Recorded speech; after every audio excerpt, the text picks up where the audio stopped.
ગુજરાતમાં છેલ્લા ઘણા સમયથી આત્મહત્યા કરવાનો સિલસિલો યથાવત જોવા મળી રહ્યો છે। એવામાં ફરીથી સુરતમાંથી એક રત્ન કલાકારે આર્થિક સંકળામણને કારણે આપઘાત કર્યો હોવાનું સામે આવ્યું હતું। મળતી માહિતી મુજબ કામરેજના શેખપુર ગામના યુવકે હીરામાં આવેલ મંદિરથી આર્થિક સંકળામણમાં સપડાઈ રહ્યો હતો। પરિવારનું ગુજરાન ચલાવવામાં પણ ફાફા પડી રહ્યા હતા। આખરે તેમણે હાર માની પંખા સાથે હૂક બાંધી ગળે ફાંસો ખાઈ જીવન ટૂંકાવ્યું હતું।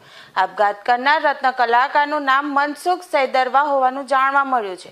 ઘટનાની જાણ કામરેજ પોલીસને કરવામાં આવી હતી, જેને પગલે પોલીસે આ અંગે વધુ તપાસ હાથ ધરી છે। મને કોઈ જાતની તકલીફ નથી।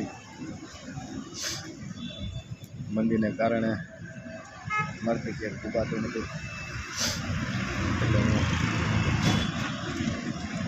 આત્મહત્યા કરું છું।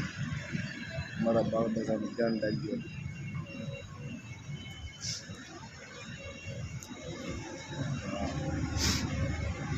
મારા બાળ બચ્ચાનું ધ્યાન રાખજો। હું મંદીને કારણે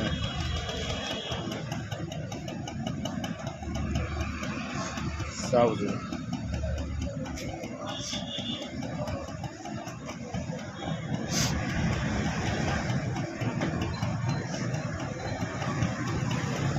મારે આ તકલીફ હતી।